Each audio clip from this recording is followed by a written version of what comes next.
I could have been shot dead. You're watching Q in the streets.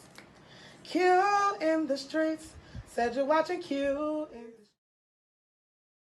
the It's Q in the street. I love everybody here. They've been good to me.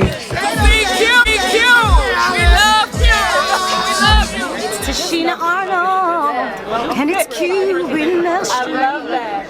For Q in the streets, you need to make sure you go to his bio right now and click that link, okay? What's up, y'all? Y'all already know who it is. It's your boy Q. Make sure you like, comment, and subscribe to.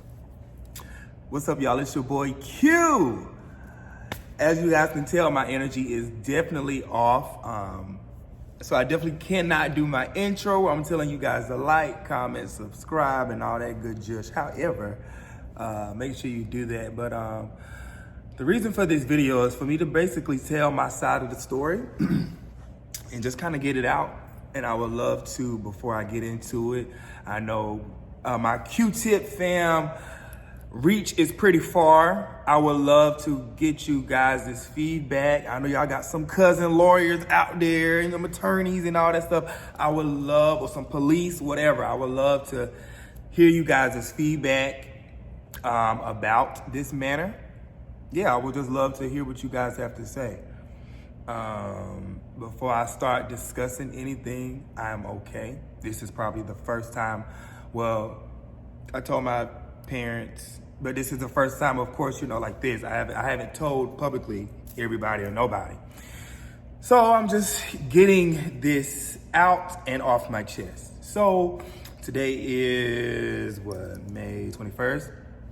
So this happened May 19th. On May 19th, an incident happened here in San Diego, California, where I have been quarantined with a good friend of mine. And unfortunately, May 19th pretty much changed my life forever. And here's why.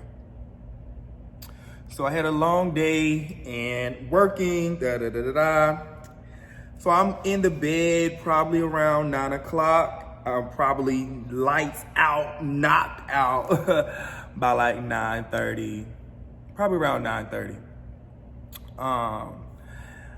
Maybe around 11:40, no, maybe around 11:30, I get a knock, well, a bang, may I say, at my door. Boom, boom, boom, boom, boom, boom, boom, boom, boom. I jump up, I'm like, oh my goodness. Boom, boom, boom, boom, boom, boom, boom, boom, boom. So my friend, I jump up, I go, and I'm like, oh Lord, like, it's 11 o'clock and it's 11:30, so I'm running around, I'm asleep, I'm like literally trying to get myself like together to like go open the door, because you know how it is to be like getting an unexpected knock at the door, not knowing who it is. So I look through the peephole and I see that I see a badge. So I'm guessing, okay, it's security, or maybe there's something going on, maybe in my apartment complex or something like that, whatever. Now, mind you, I live on a floor. I live in a building that is probably about 30, maybe 45 things up. So with that being said, I get up and I open the door. Well, I go and I open the door. And when I open the door,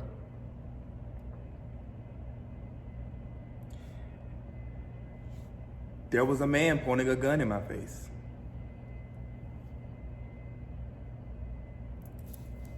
There was a man pointing a gun in my face, and not only is it in my face, it's laid on the top of my forehead. When I open my eyes,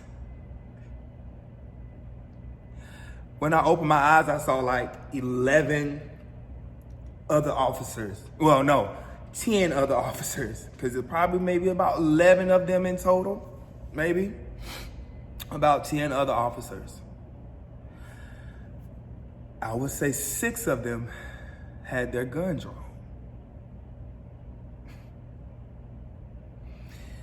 So they bring me into the hallway. They bring me to the side because the way that the hallways is made is here, my apartment is here, and go that way. So they had me right here on the side. So while I'm on the side, I can look down the hallway. None of my other neighbors are out in the hallway. I didn't add on to the story that when they bring me out in the hallway, I have on nothing but my underwear and a night shirt.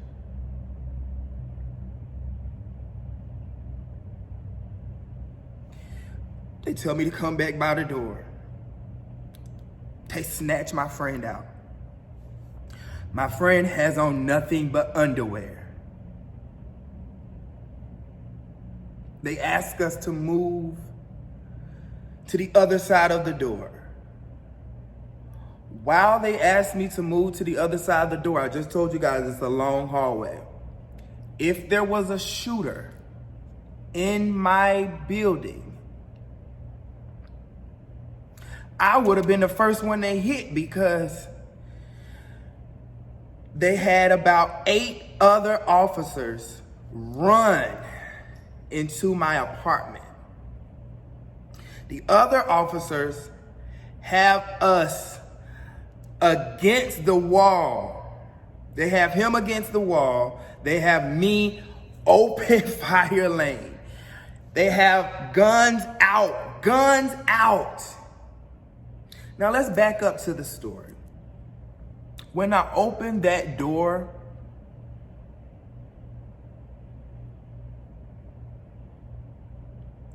and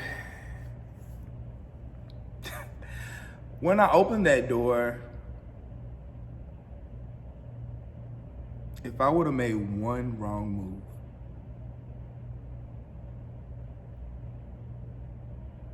if I would have made one wrong move, I told y'all they had me in the hallway naked.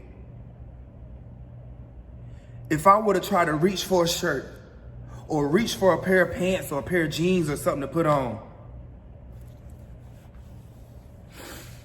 y'all, they could have plastered me right then and there in that moment. So let's get back to the hallway. They got other officers running into my apartment. Now, when they're running into my apartment, they close the door. It's 8 police officers in the apartment. They close the door.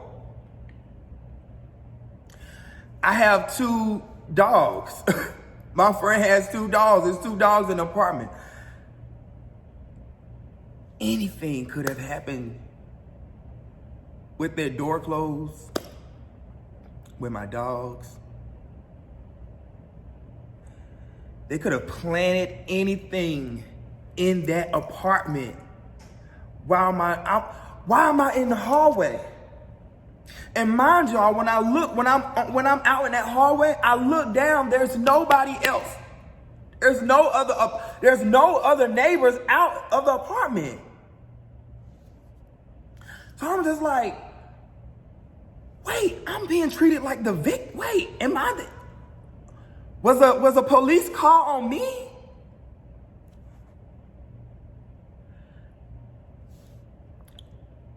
Y'all, I literally was just laying in bed asleep.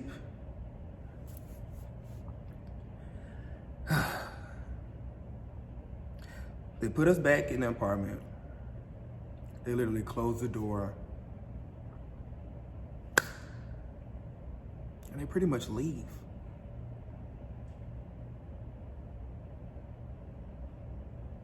as I'm sitting there, and as I'm like breathing, my heart is like pounding. As I'm like, I literally like gasp for air because I'm just like what just, like, I'm shaking, I'm scared. I tried to lay down, y'all. I got up, and the only thing that I could do was thank God and just start pleading the blood, because all I could do was look at that spot of when I opened that door. And I'm just so grateful and I'm thankful. I could have been laying in a puddle of blood if I would have made one wrong move. For doing what? Laying in my bed. I get snatched out of my bed in the hallway, humiliated, embarrassed, wondering why are none of my other white neighbors out in the hallway with me and my other black friend. Make it make sense to me. Now, let's move the story on a little bit further. My friend gets up. Now, no. Let's back it up. So, as I'm sitting there, I get myself together. I go out on the patio to maybe see is there like a ruckus, because when everything was happening, I remember there was police lights and things happening. When I go back into the apartment, when I go on the patio, I look down, there is only one police car left.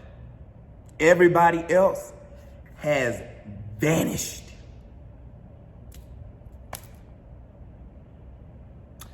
I'm thinking, wait a minute. If there was a shooting at the building or towards the building, why did you guys only come to my apartment? Why don't I see any, or why don't I hear any other police running up and down steps, or why don't I hear any other commotion? It was dead silence outside, like all I heard was birds chirping. So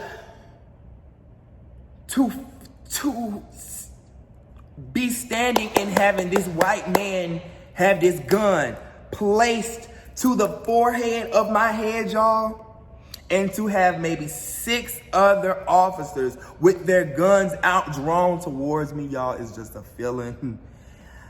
I think I've cried enough, but I think I cried not for me. I think I cried more so for my family. I don't think I can imagine them getting a phone call saying, well, what was he doing? He was laying down asleep. Well, what happened? There would be no explanation. Let me tell you why. There were no cameras on these floors. And let me tell you how I found out. So the next morning, we go to the leasing office. Well, my friend gets up before I do, so I'm like, hey, check in, because the entire night I'm traumatized. I just laying there crying. I'm just really grateful for life and grateful because my life literally could have ended in that moment. So I'm nervous.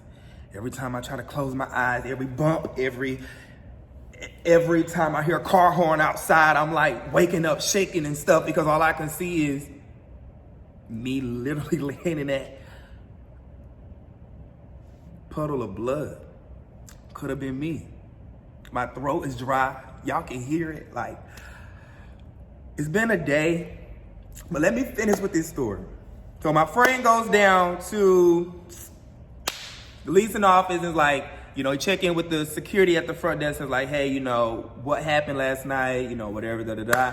And the guy tells him it happened to the whole entire 5th floor. And I'm just like, well, why was nobody else stuff out? Why was nobody else out? Why didn't we hear anybody else? Anybody with 10, 11 police officers banging on everybody's door, even if You know what I'm saying? Even if there was something that was happening, don't you think there would have been security banging on everybody's doors and making sure that everybody was okay? Not 10, not 11 security guard on one apartment, 8 of them in there. The rest of them got us handcuffed behind us, face against the wall. One officer hand on your back, the other one hand behind you, the other one with a gun to your neck. Like it's just that serious. So I tell my friend that's not true. So I go down to I talked because, and let me tell you how I found that's not true, because every morning I go for my run, my morning jog. So I get in about 10 o'clock and I check in with the front desk girl. I'm like, hey, what happened last night? You know, it's a lot of unanswered questions. It's a lot of loopholes in this story. So I kind of just want to get where you guys are coming from. So they tell me, we don't really know what you're talking about. Nothing happened here last night. So I'm just like, nothing happened here last night. I could have lost my life. My friend, because if they would have shot me, they definitely would have shot my friend, for they wouldn't have had a witness. What about when I was talking to my brother about it last night? What if when they were in the apartment, they would have said that my precious dogs were aggressive with them? What if they would have shot my babies? What if they would have shot my dogs? What could I have done? So I check in with the girl. I'm like, girl, that's not true. But I let her tell me everything before I start talking. And so she's like, well, what apartment number are you with? I'm like, what apartment number am I with? Excuse me? So I said, is your manager available? So I come back upstairs, I get myself together, come downstairs, talk to the manager, and I asked them, what's in the police report? They were saying like, oh, it's a shooting in the neighborhood. A shooting in the neighborhood? Sir, I was woken, I had a gun to my head last night. There was a shooting in the neighborhood. Was it shooting? What? Even the police report for the leasing stuff wasn't right. It's just like stuff not adding up with this story. Y'all understand what I'm saying? It's like stuff is not adding up with its story. Even the timestamp that they had on the timestamp that was on the police report was not the police report, excuse me, on the report that was in the email for the leasing office was off. And I'm just like, so y'all don't know about the ruckus that were called? And they were like, well, no. So I speak with the manager. The manager's like, okay, well, So I'm like, okay, well, I need some video footage. There's no video footage. There's no camera working on these hallways. Cool. Then I'm just like, well, can I get? I want video footage of how many officers came in the door. I want video footage of, I want the head chief in charge at this point. Because one wrong move, the more and more, if y'all can hear it in my voice, I have cried all day and night, because it doesn't matter what side of the track you on, how successful you are, it doesn't matter. One thing that I learned,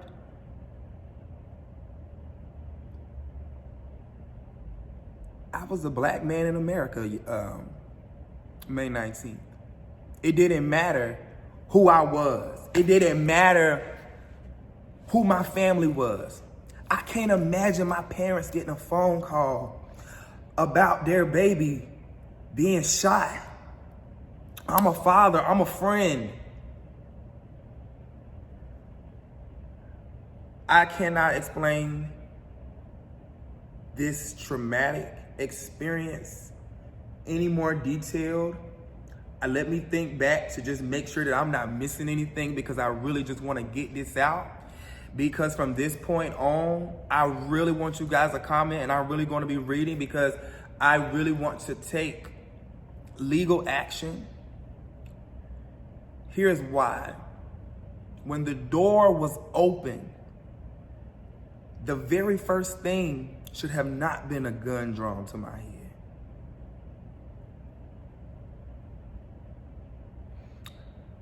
Was the phone call directed towards my apartment? I was asleep at 9:30. Y'all arrived at my house at 11:30. I was in the bed at 9 o'clock, 9:30 I was asleep. Why just my apartment? Why not my other white neighbors? Why did we vanish the scene so quickly? Why is the timestamp not correct on the information for the leasing office? Why is the manager not even notified at 10 a.m.?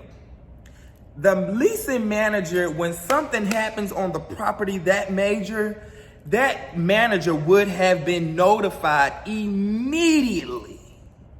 Okay? I know you guys are gonna try to check in with my mental. I haven't dealt with it yet. I need to get through the process of getting my statement out to the police. And so right now I just have to stay strong for me and my family. It was very traumatic to even tell my parents this story, to share this with my brothers and my sisters, because they could have lost a brother. They could have lost a friend. My son could have lost a father. My best friends could have lost a friend. I could have been on the front of a t-shirt. I could have been going viral on social media. I could have been the next face plastered.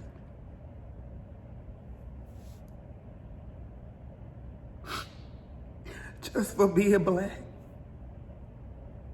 and treated so bad.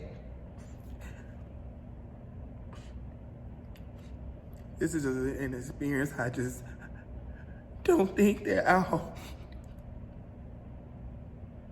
get over overnight. And I just really want you all to pray for me and pray for my family, because this is something new for us. And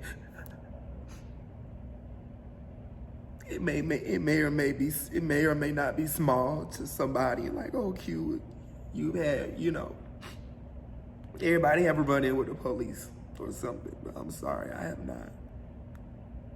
And I've never almost had my life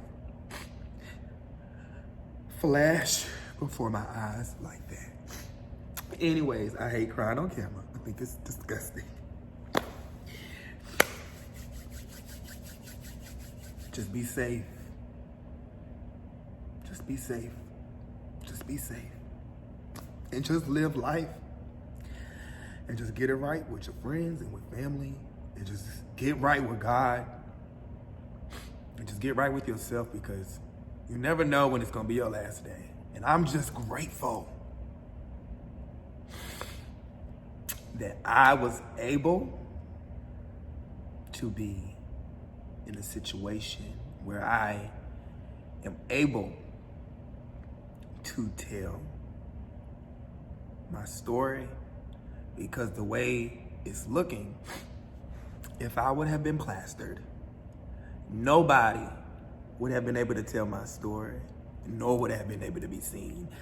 And I just would have been another face on the front of a t-shirt.